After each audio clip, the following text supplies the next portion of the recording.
Welcome, and thank you for downloading Movement Christian Church's Sermon Podcast. Here at Movement, we are passionate about God's Word and helping each other move closer to God. Thank you for choosing to grow with us today. And now, here's our lead minister, Bobby Wallace. Ever get anxious about anything? Liar, liar, liar. Every single one of y'all. You're probably anxious about speaking up in public. That's probably why you didn't say anything. That's a big one for a lot of people. I remember, as old as I am, I still remember the anxiety I had before taking the SAT. Anybody remember having to take that? You know, when you're getting ready to graduate from high school. I'm so old that, the highest you could get was 1,600 back then. Yeah. Inflation gets everything right now. You get like 2,400 or something like that. It's crazy. But, I was sweating, and I didn't know what to do. And, I tried to prepare and, you did the PSAT and all that sort of stuff. I remember, believe it or not, a guy who gets up here and talks, kind of for a living, I used to be really nervous about talking in front of people. And I was in an organization in high school called Future Business Leaders of America. My kids love to make fun of it all the time. But it actually got me out of my shell, and I had to public speak. And that's something, these same boys that make fun of me won't get up here and do a communion talk. Just saying. Should have been a future business leader. Anyway, but I remember having to make the first speeches I ever had to make, and I had to get up in front of these people, and people, my peers, people in high school who probably don't want to hear what you got to say, and it was nerve-wracking. It caused a lot of anxiety. Today, we've got this amazing. Oh, sorry, my alarm's going off. Sorry about that. We got this amazing bumper video that's supposed to play, but guess what? Our audio just decided, ain't working. We've had stuff basically set up except the computer all week long for a couple weeks, but it doesn't want to work today. It gives me anxiety. A lot of things give each of us anxiety, whether you use that term or not. It makes you worry. I've got a phone call coming in. Somebody decided, hey, the church is meeting at this time. I'm going to find their website and call their church. Yeah, that makes sense. But anyway, sorry, my alarm's going off. But a lot of things give us like feelings of being anxious, and we're so busy, right? Anybody just feel like overly busy? My wife and I talked about that. We talked about it a lot, about how in 2020, the world just sort of stopped. And our life was just at this hectic pace. Our church was about 3 years old, 2.5 years old at that time. And then we were just like going nonstop, Bible studies here, there, trying to make sure that everything's going with this amazing team of people. And then all of a sudden, everybody's like, oh man, somebody's calling me again. Yeah, my alarm went off. Again, I'm sorry. I thought I had all those things shut off. But everything stopped and nobody did anything. And now it's like everybody said, okay, we're going to just jump right back into full throttle, never having room for anything, never having time to rest or do anything. And the crazy thing was during COVID, whether you might not have been into hospitality that much before, but a lot of that just stopped completely during COVID. And the sad thing is that we didn't rebuild relationships that we kind of lost during COVID. And so now we're keeping this busy, crazy, hectic schedule that we kept before, but now we don't have the relationships to keep us whole and grounded. And whether you realize that's the problem or not, it's eating away at your soul. It's eating away at my soul. And we got to realize, shoot, I thought I turned all these alarms off. Gosh, sorry, I apologize. I'm sorry about that. But whether you realize it or not, there's something going on that's kind of keeping you buzzing. Not buzzing in a good way. Not buzzing in a, I feel good, but just like never being able to rest. Does anybody relate to that? There's always something. And things like phones and technology are perfect examples of your life. Like back when I was a kid, like literally you had to catch us at home if you were going to call us, right? I remember a time, I'm that old, I remember a time not having an answering machine. Stupid alarms. Oh, gosh, I'm sorry.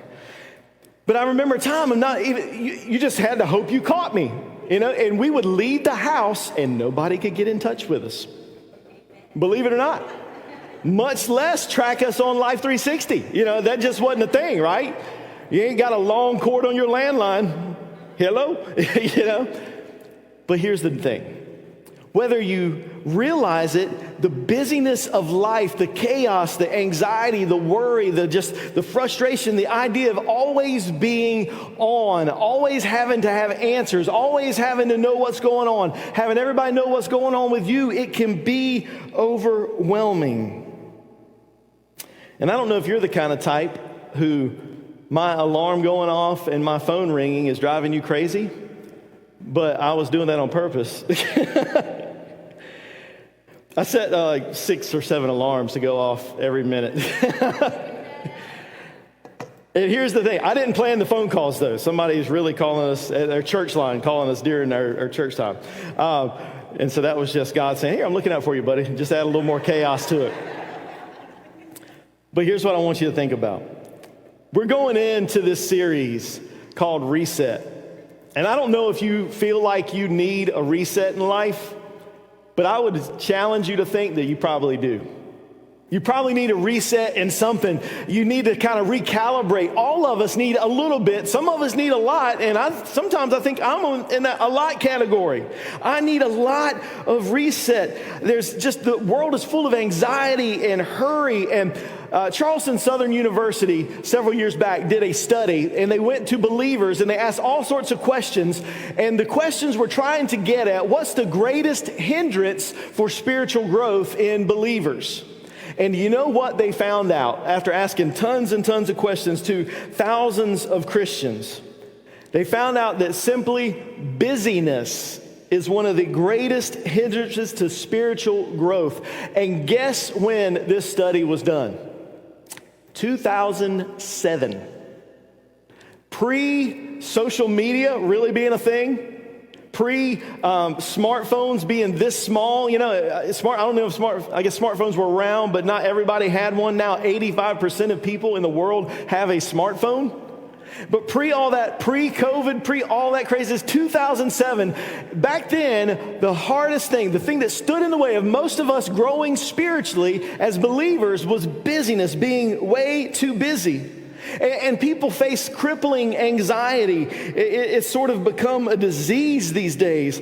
And here's the thing. I don't believe that life that is what God intended for us, especially for believers. I don't believe that God intended for us to live this like frenetic pace of just never feeling calm, never feeling at peace, never feeling any moment of relaxation.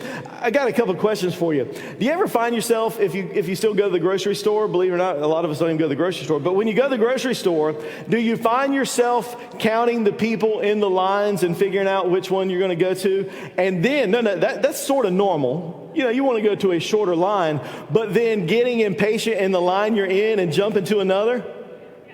Some of y'all are nodding your head, willing to tell the truth and let the Lord love you, right? It's a feeling of like, I got to get that extra 10 seconds. How many times does switching to that other line burn you? So, because you get there, you're like, oh, sweet, that one's only got 2 people. I'll get over there. And this lady says, I've got 147 million coupons. Not digital, paper. And you're like, and then, your brain is just fried.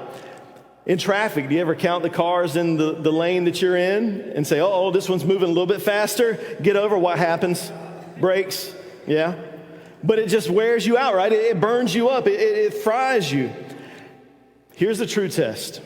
How many of you get frustrated in your house when you're watching Netflix or whatever and your internet buffers? The Netflix, hey, just to let y'all know, that is pictures and sound flying through the air, shooting through your head. It didn't happen all that long ago. If that freezes and pauses, it's okay. It's okay. But I'm the first one to get really frustrated, right? Because these images flying throughout space are not going quite fast enough for me, right? I get frustrated. You get frustrated. We're so busy. We want things to go, go, go, go. Dr. Meyer Friedman was a cardiologist, and he did a study and determined that people who would be classified as type A personalities, who are just very schedule-oriented, detail-oriented, we got to do this, very driven, that they were at a higher risk of heart disease, and they had so many more health issues. And he coined a phrase called hurry sickness, because they were just always at this frenetic pace, and it seemed to make them physically sick in many ways. And he realized that most of his at-risk cardiovascular patients were people who fit into that category, people who lived this frantic sense of hurry and a busy life, what he described as time urgency. Everything's urgent. They live under the tyranny of the urgent. That's what most of our society, right? Most of our society. And do you know when he figured this study out? 1950. Yeah. Can you imagine what he would be thinking right now in 2024? That was the time of what, Leave It to Beaver and all that, right? When everybody's sitting down for this meal and dad's in a suit and mom's in a dress and the kids are like, gee, Pops, and that was then, right? That was then when they were feeling this urgency and all these heart issues, and it's so much worse now. I point all this stuff out, not to bring shame, but I've got a little test for you. Hopefully you got a little square of paper. If not, I don't know if there are any more in here, but a little square of paper with a little checklist. If you did not get one, raise your hand and we'll see if we can get any more. There's one over here. Steve's got some. He'll come around. Just keep your hand up real quick. But this is a test that I'm gonna do. You'll see there's several words on there, and this is what John Mark Comer, he's a preacher and a teacher, and he came up with a hurry sickness test. And he said, these are some characteristics that you may have if you are dealing with what we call hurry sickness. And so what I want you to do is, if you got a pen, you can go through and you can actually physically check them off. If you don't, just kind of make a mental checklist and keep track. If this sort of fits you, you check that little box, okay? So the first one is irritability. Check, right? Most of us. Now, here's what we're talking about here. Do you get easily mad? Or do you get easily frustrated? If you don't want to call it mad, don't be trying to play me here. Frustrated, mad, kind of same thing. Do you get annoyed easily? Covered a few more of us. Here's the real kicker, especially toward family. You can keep it in polite circles, but when it gets at home, it's war, right? Do you struggle with irritability? Number 2, do you struggle with hypersensitivity? And that's like this. Minor comments will just ruin your whole day. Whether somebody meant something bad or not, it will ruin your whole day, and you'll just be thinking about every little thing. It hurts your feelings in a great way. Minor inconveniences really become major events to you. You ever struggle with that? And they can show up as anger, you being nitpicky, finding fault with every little thing, anxiety, maybe even depression, or just simply feeling just tired all the time because you're just overly sensitive about things and people and situations. Number 3, restlessness. You can't rest. When it's time to rest, your brain will not shut down. Here's a symptom you may not realize for that is the Bible is boring to you. If you're a believer and you're a Christian and the Bible's boring to you, it's probably because you can't rest and slow down in time to read it. You can't focus in your quiet time. This one's going to get a lot of you. You watch TV and you scroll on your phone at the same time. And for those of y'all that are going to get high and mighty and say, I just don't scroll on my phone that much, or I don't watch Netflix. You're scrolling on your phone and you're folding clothes. You're doing 2 things at the same time, and you're just continually multitasking. The thing we try to say is a really positive thing, but really isn't all that great for us. Workaholism, number 4, nonstop activity. It doesn't have to be in your career. It can just be in life. You just always have to go. You focus on accomplishment or accumulation, or you have obsessive cleaning. It could be that. That's sort of workaholism as well. Or it can be in your career, or incessant errand running. You've always got to be, I need to go do this. I need to go do this. I need to go do this. And by day's end, you have nothing left to give to your family. That might be workaholism. Emotional numbness.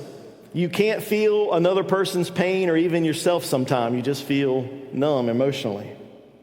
Number 6, disordered priorities. You feel distant from your identity and calling.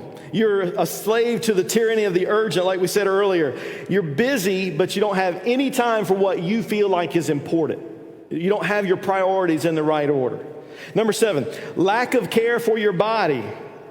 You don't get anywhere near 6 to 8 hours of sleep. You don't get daily exercise, at least walking of some sort or something like that. You don't do a lot of home-cooked food. It's a lot of, fast food and, microwave stuff and all that sort of stuff. You have lots of caffeine. You don't have much margin or room in your schedule. Not margarine, I said margin. And you just have sort of unhealthy behaviors. We're almost done here. Escapist behaviors. Now, this one is one that hits a lot of us. Maybe it's overeating. Maybe it's over drinking. Maybe it's binge watching Netflix. Maybe it's browsing social media constantly. Maybe it's surfing the web. Don't get mad. Let me back up. Amazon shopping. In case anybody throws anything at me. Or looking at pornography. It can be very serious. Number 9, slippage of spiritual disciplines. Quiet time in the morning has gone out the window or never started. You don't spend much time in scripture or prayer. You don't get any real biblical type rest. You skip gathering with the church. Or you don't gather with a connect group during the week to have some relationships. And then last but not least, isolation. You feel disconnected with God, with others, and even your own soul. You cancel plans a lot, and even when you are with other people, you can't really be present, whether it's by being on your phone or just being mentally just checked out. All right. Now, you don't have to say how many you had checked off, but if you're feeling brave and you're willing to just sort of raise your hand, how many of you had more than 3? A lot of us. 2.5. Okay, switch with your spouse and let them do yours. No, I'm just kidding. Here's what I want you to realize. I don't say this to shame you because I'm right there too. A lot of us are. I say this to bring attention to what a lot of us don't realize is the problem. And we're going around and we're pointing fingers at this, that, and the other, but all the while it's this hurry sickness. Our life is just too busy and too hectic that we can't slow down. And so I want you to know, though, it might feel a little bit like the blind leading the blind because a lot of us are all in the same boat, including myself at times. We're all there. We struggle with it. Don't feel like it's the blind leading the blind because the good news is that we have a good shepherd that is willing to lead us by the still waters, and to help us lie down and to take care of us and nourish us. And that's going to be our goal. We're going to do a lot of addressing the problem today and pointing out the problem. And over the next few weeks, we're going to really talk about a lot of solutions. Now, we're going to give you some solutions today, but we're going to talk more in depth over these next few weeks. So make the plan to be here over these next few weeks to help figure out these solutions to defeat this hurry sickness. Because the problem is that this hurry sickness leads to death. It leads to death spiritually, but even physically. Even physically, it can lead to death. In Matthew chapter 14, that's where we're going to be spending our time in the scripture this morning. Matthew chapter 14, it's a story that you may have heard before. And it goes like this. It says, immediately, verse 22, He, Jesus, made the disciples get into the boat and go before him to the other side while he dismissed the crowds. Now, just to give you a little context here, this is right after the feeding of the 5,000. It has been an overwhelming day, an amazing day, but just a draining day. This 5,000 figure was just the men. It was probably more in the neighborhood of 15 to 20,000 people, including women and children. And God, through Jesus, miraculously fed these people. The disciples were involved in collecting the food and passing out the food and the leftovers and all that sort of stuff. And then it's just chaos. And Jesus says, all right, go get in the boat. And he goes off. Here's where we pick back up. He dismissed the crowds, and it says in verse 23, and after he dismissed the crowds, he went up on the mountain by himself to Pray.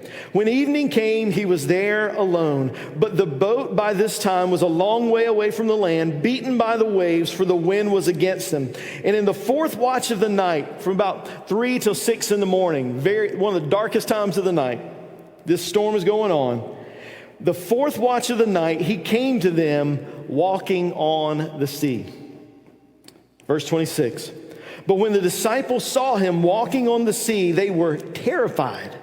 And they said, "It's a ghost."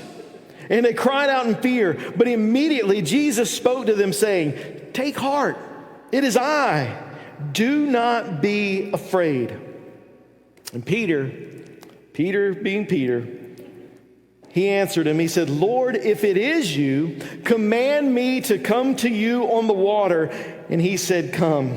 So Peter got out of the boat and walked on the water and came to Jesus. But when he saw the wind and was afraid and beginning to sink, he cried out, "Lord, save me."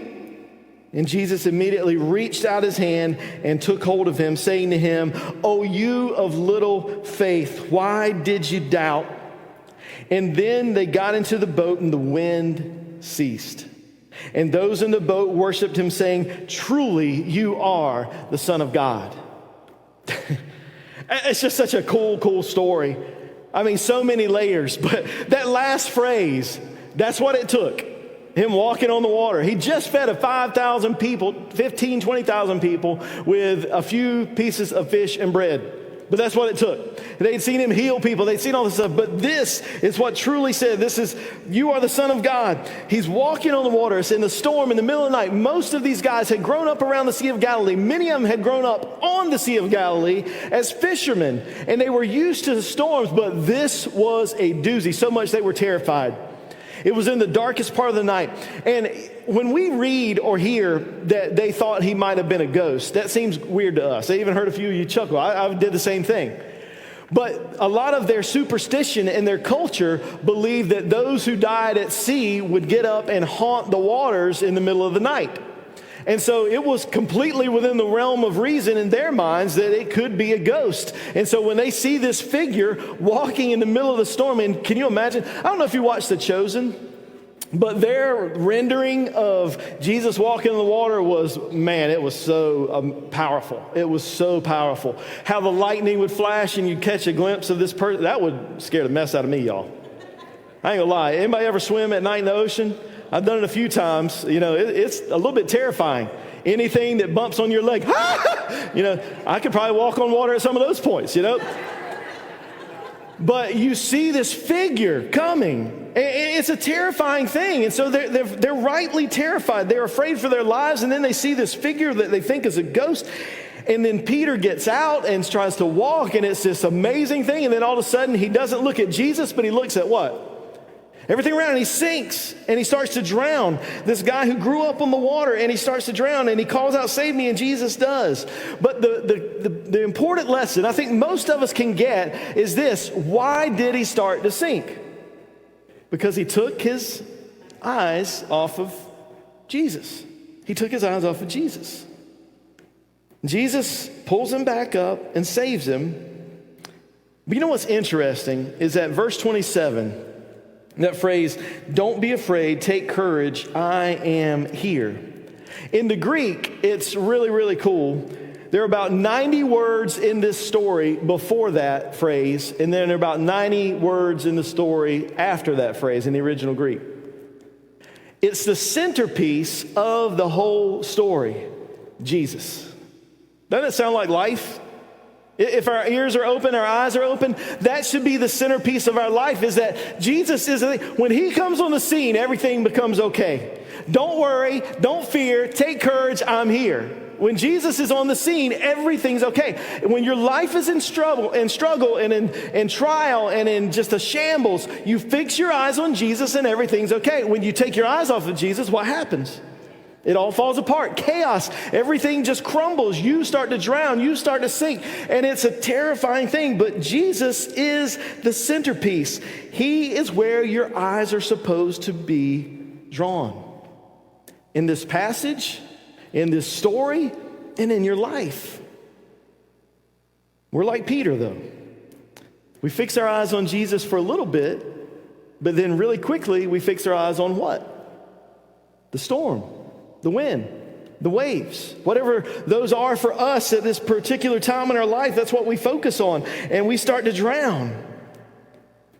So when you make Jesus the focus of your life, when you start to face anxiety or worry or fear or chaos,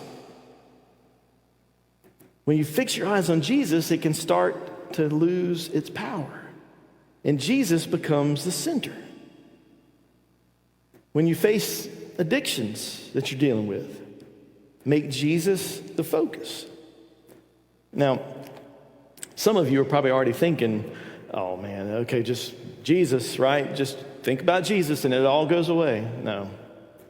It's got to be a focus. It's got to be, you've got to put your life on Him, and you've got to start filtering everything through Him if you want to see any change. And that's the problem, is a lot of times we just think, okay, I'm going to think the name Jesus and that's just going to take care of it all. But then the waves come back and the waves get stronger and the rains come down, and man, we start to see something that we think is there, and man, we're just freaking out.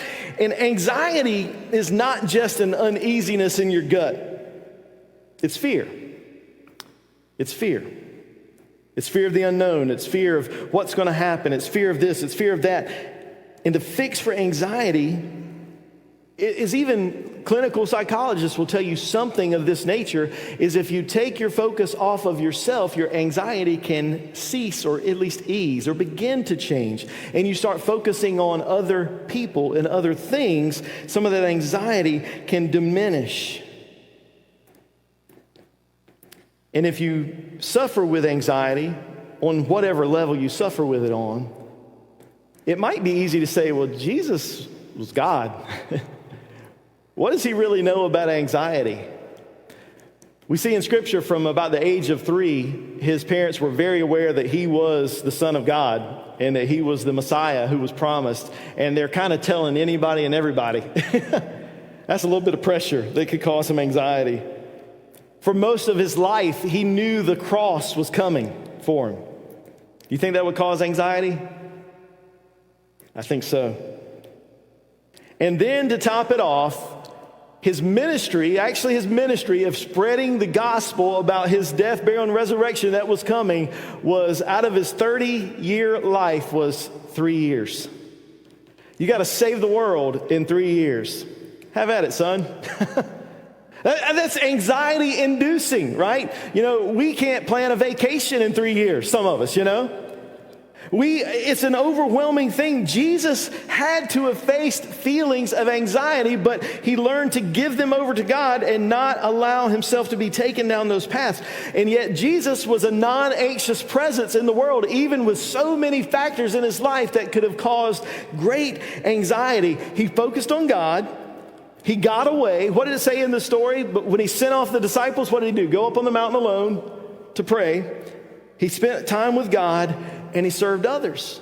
You see the pattern over and over and over in His life. That was the essence of His ministry, was spending a little bit of time getting away, going back and serving others, being about other people. And that's how I believe He dealt with all those things that crippling anxiety. So the first thing that you and I need to do is get in Jesus. If we want to deal with anxiety, we have to get in Jesus. So I have to address that before I really address anything. You can't get your life right and then come to Jesus. You need to come to Jesus and He'll help you get your life right. So if you need to be baptized into Christ, like we talked about last week, put on Jesus, be clothed in Christ at baptism, man, that's the best thing that you can do, is that God doesn't see you and your mess ups and your sin and your so-called righteousness. He sees Jesus. If you're baptized into Christ, you put on Christ and you're a new creation. That's the first thing you need to do. That's the first thing you need to focus on. And so if you want to know more about that, you can just grab a Connect card and write baptism and we'll reach out to you. But if you're already following Jesus, I've got just a few quick things I want to share with you really quick before we wrap up that can help us start to turn the tide against this hurry sickness. These might be like your first steps of fighting hurry sickness. The first one is this: slow down. Slow down. For real. Don't lie to yourself. Don't lie to everybody else. You're not fooling anybody. Slow down. Drive in the slow lane on purpose. That gives me anxiety right now thinking about that. But do things. If that's an issue for you, drive in a slow lane on purpose. Go to a coffee shop. If you go to coffee shops, go to a coffee shop with no phone, like an animal. Like an animal. Sit there with no phone in your hand and drink coffee. And if you get a chance, talk to somebody. And I don't know what your thing is. You might not go to coffee shops, but you can apply that. Like we said earlier, choose the long line at the grocery store. Like a crazy person, right? And don't take out your phone. The moment we get stuck waiting anywhere in public, what do? Most of us can probably recognize 14 people by this part of their head because that's all we see of each other nowadays, But do that. Just make yourself put away the noise and just be present. Maybe you should consider fasting. Fasting. It can be, of course, from food. That's the first one we see in Scripture. But I believe also social media, alcohol, certain types of food. You can just say, okay, I'm not going to eat sweets for a while because that's something I crave. And so I'm going to just keep this out of my hands for a little bit because it's what I use to just kill time. And when I want those things, whatever it may be, I'm going to pray and I'm going to talk to God and I'm going to ask Him to help me to slow down and be present and focused on Him. And that's what we're doing when we fast from whatever we fast from is we're learning to be content with just us and God. That He's going to provide what we're searching for in that stuff or those things or those people or that time filler. The second thing is this: embrace your limitations in life. Not just necessarily your personal limitations, but just limitations in general. Limitations are there to remind us that we are not God, that He's God and that we're not.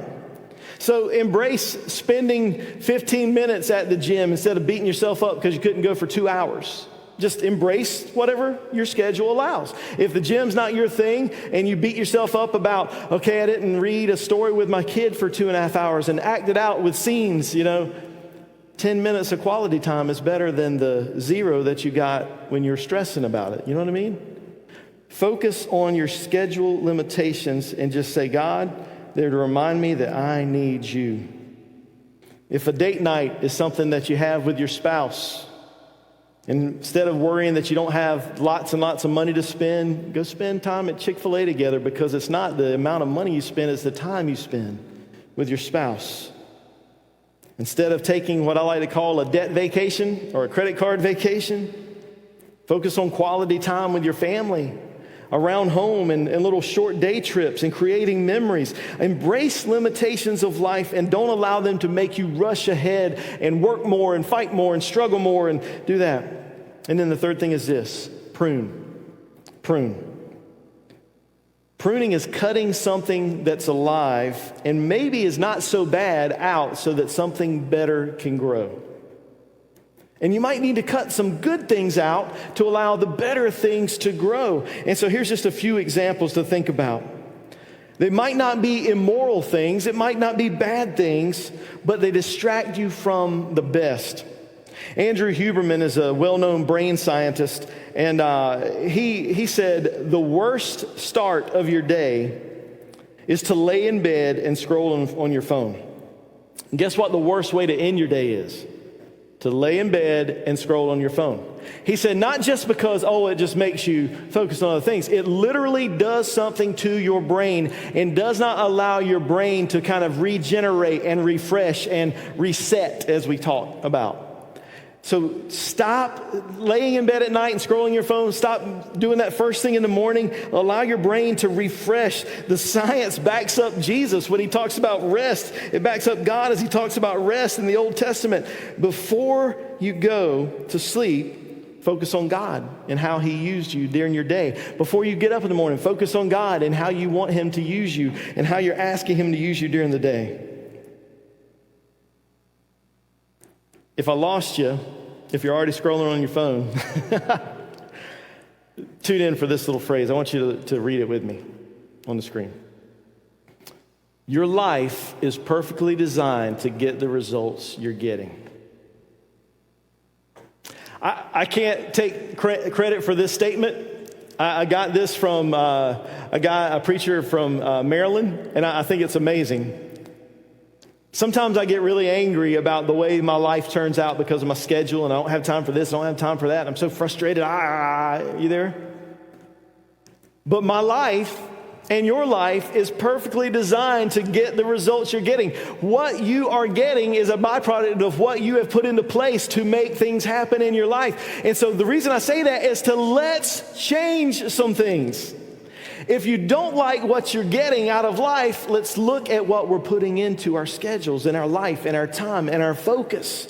If you like what you're getting, that's okay. That's good. If you're focused on God, that's awesome. Teach us.